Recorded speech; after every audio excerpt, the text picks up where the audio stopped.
Pt4, Paranormal Talk Radio with your host KB, brought to you each week by Kevin Short, attorney at law. And now, here's KB. Hey, welcome back, everybody. I'm KB. Not only do we talk the talk, we walk the walk because we're Richmond investigators of the paranormal. And I tell you what, this is one fascinating show tonight. In the studio with me, Wilbur Allen, the #1 UFO researcher, paranormal investigator in the world. I mean, he's known all over the world. And he tells it just like it is. He's not going to sugarcoat it. He's going to tell it like it is. He's got evidence to back it up, and he does a fine job at it. And earlier we were talking about ETs and things like that. And I asked him a question to describe what an ET looks like. And the first thing that came to my mind, because I've been looking at Calvin, and he's got that elongated neck, the big head, and the big eyes, and so I figured maybe Kevin could be an alien. You never know. Well, I was going to ask him myself. Take a look at you there. I've kind of been watching you for about 3 weeks here, and I kind of wonder, are they short? ET short like that? Like taking a look at KB there. That does not compute. Calvin, phone home. Yes, sir. Okay. and like I said, I got my buddy right here beside me. He's looking at us like, is KB going to jump up and go in and choke Calvin again like he does? And Calvin chokes me back, but it's all fun. We have a great time here at the studios. Sure. And we talk about ETs. Have you ever heard anybody said that they encountered an ET or were too ashamed to talk about it? Well, there's a lot of people like that, but the problem is that they can't substantiate their findings. Somebody can tell you, I made contact with aliens, and it's based on their word. Now, if you show them you made contact with aliens, that's a little different, isn't it?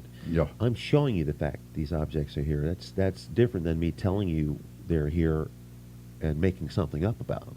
It was told to me a while back, and I talk about all kind of crazy stuff. We were talking about UFOs, and one guy said, well, a alien couldn't take the G-forces and things like that. He thought that the ships themselves might have been run by some type of robotic creature or something like that. I mean, I guess that could be possible, but no, most of the craft that they did capture were the type of craft that were controlled through the mental capabilities of the pilot. They would have devices connected to them, and they essentially would control the ship internally by connecting into the ship itself, becoming part of the ship.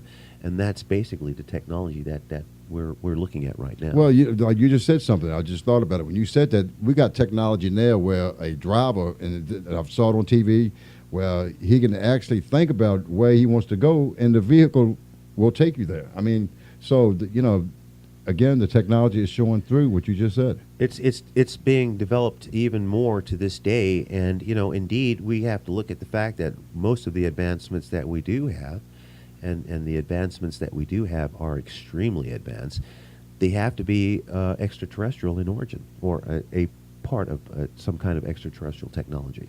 I'll tell you what, I'm so excited about to have him on the show tonight. And like I said, tomorrow night we will be at the Edgewood Plantation, and we'll be doing a paranormal investigation. I'll tell you a little bit of history about the place. This place has a young lady back in the 1800s. She was in love with this guy.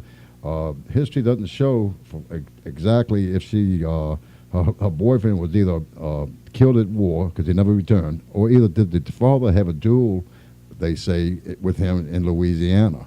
So they're not sure, but she took her diamond ring that he gave her, and she engraved her name on the pane window upstairs. And this has been over almost 200 years ago, and etched in that glass was her name. And the legend is that she still walks that second floor, standing by the window, waiting for her lost lover to return. And the plantation itself has a lot of history and a lot of misery. It was during the Civil War between the states. A lot of people have died there. A lot of the people were abused mentally, physically, the whole 9 yards. And so, like I said, we'll be going at that tomorrow night doing the investigation. We're using equipment that makes my equipment look like candy. I mean, I'll be honest with you, and I'm okay with my equipment, but when a guy get like this, it comes in, it's got space technology, and he's able to do things that my equipment can't do. I'm totally amazed with it. And we got about a minute left. And go ahead and tell us people, make sure they can contact you or anything Oh, you like can that. reach me at ufodc.com or ufodc@AOL. And definitely take a look at the website. There are 22 chapters in my website, over 80,000 photographs, which are not Photoshopped. They are indeed forensic applications in terms of I was able to connect the dot and show you that one spacecraft looks like another spacecraft, and I've got a series of objects that all look the same, so we can say that indeed it is a reality. But take a look at ufodc.com. Check out my YouTube channel, which is Wilbur Allen's YouTube channel. And you've got to subscribe to it to see the information that we've got. I'll tell you what, I'm glad you came to the studio tonight, Wilbur Allen, getting also on Thank YouTube. you for having me. On YouTube. It's been my pleasure. It's been fun tonight.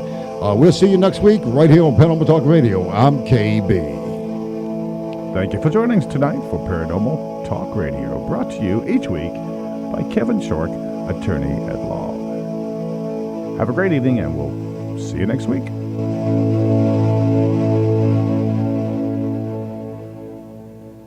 The program you've been listening to is a paid program. The opinions expressed in the material presented does not reflect the opinion of WHAN Radio, its advertisers, its staff, management, nor any member of Fifth Estate Broadcasting, LLC.